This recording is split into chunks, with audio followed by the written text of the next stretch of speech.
रासायनिक सारर घोर अभाव जैविक सार उपरे गुरुत्व आरोप।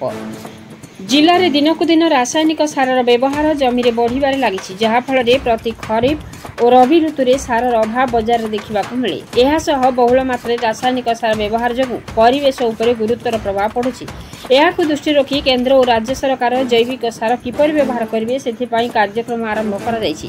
आज यह परिप्रेक्षी में समग्र कृषि प्रणाली आईएफएस एवं प्रगतिशील कृषक मानक पई केंद्रीय धान गवेषणा केंद्र कटक सीआरआरआई जैव सार मॉडल अनुकूल उपरे क्षेत्र दिवस सहित तालीम कार्यक्रम नवरंगपुर जिलार तारागाँ ग्राम में डीएएफई ओडिशा सरकार पांठि रे उद्भावनमूलक प्रकल्प जय पोषक जैव पोषक अधीन रे आयोजित होइथिबा केंद्रीय धान गवेषणा केंद्र कटक सीआरआरआई वरिष्ठ वैज्ञानिक डॉक्टर उपेंद्र कुमार यह प्रकल्पर प्रमुख तदंतकारी सीआरआरआई प्रमुख वैज्ञानिक डॉक्टर विश्वजीत मंडल एवं डॉक्टर सुदीप पाल यह कार्यक्रम संयोजक डॉक्टर सुदीप पाल प्रकल्पर उद्देश्य विषय सूचना देते।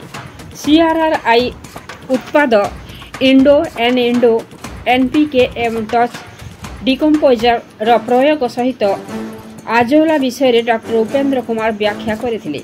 डॉक्टर मंडल जैवसार अर्थनैतिक एवं परिवेशगत लाभ उपरे गुरुत्वारोप करथिले। डॉक्टर साई कृष्ण रेपाली गवेषणा सहयोगी जैवसार प्रयोग प्रदर्शन करिसेंती। जैवसार संभावना एवं परिणाम विषय चाषी एवं वैज्ञानिक मानक मध्य आलोचना होइथिला। मोट 50 जन चाषी यह कार्यक्रम में अंशग्रहण करिसेंती एवं उपकृत होइसेंती। नवरंगपुर जिल्लारू रविनारायण महांती रिपोर्ट मसीहा न्यूज। आपण मसीहा न्यूज यूट्यूब चैनल को सब्सक्राइब कलेनी कि जदि करिनाहंती एबे करिनियंतु। एहा सह मसीहा न्यूज रो फेसबुक पेज को और ट्विटर को फॉलो करंतु। ता सह मसीहा न्यूज रो ऐप आसी गलानी निज मोबाइल रो प्ले स्टोर रो डाउनलोड करनियंतु। जय जगन्नाथ।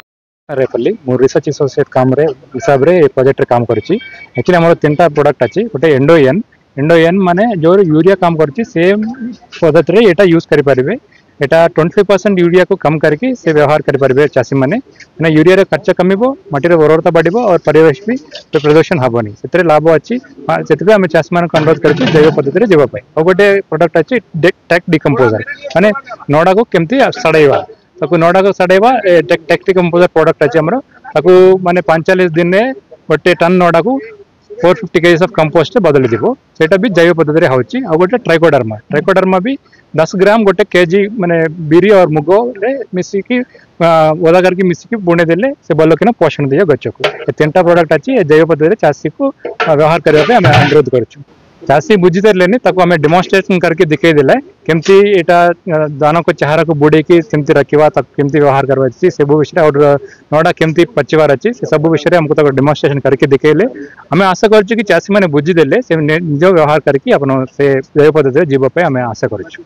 आज जो जैविक सार कथा सार माने आज की साइंटिस्ट सार मान कहले प्रकृत रे ए भूमिटा माँ आज दुर्बल हो गलानी कहीं तार उपयुक्त चिकित्सा करा हो नहीं। जदि माँ जदि भल नथिबो ताहले छुआ जन्म करिवो केमती।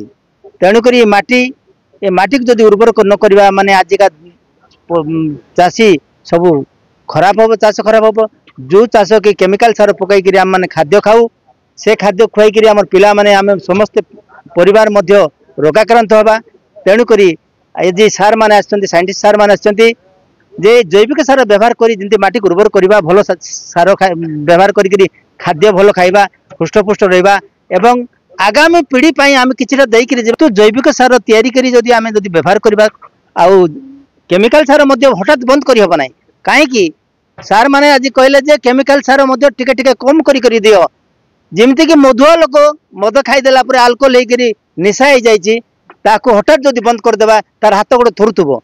तेणुक ताकू अल्प टिके आस्ते आस्ते करी जदि सार मध्य माटी उपरे जैविक सार बेसी परिमाण पकाइबा आस्ते आस्ते केमिकल सार कमाइबा बोले आगामी पीढ़ी पाई काम देबो एवं माटी मध्य उर्वर हबो।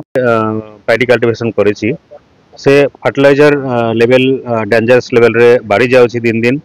आगे एत फर्टिलाइजर यूज ना थिला। केमिकल फर्टिलाइजर कुप्रभाव आमे जानिछु जे बिलर आम फर्टिलाइजर यूज करें प्लांट तो बेसी फर्टिलाइजर ग्रहण करि पारुनी सेही फर्टिलाइजरटा धोईके जाउची पोखरी रे नदीर एमती जाइके हमर परिवेश खराब होउची तो सेही केमिकल फर्टिलाइजर यूजटा कम करबा पई आमे बायो फर्टिलाइजर ऊपर ए डेमोन्स्ट्रेशन करूछु ताकि फार्मर्स ए बायो फर्टिलाइजर यूज करिले तार 25% केमिकल फर्टिलाइजर यूजटा कमी जीवो सेटा हमर एमती लगुच 25% जदि आम केमिकल फर्टिलाइजर यूज कम करि पारे तो सेटा आमे किछुटा किछु एक्सटेंट पर्यंत आमे सेही कुप्रभाव केमिकल फर्टिलाइजर कुप्रभाव आमे दूर करि पारिबो।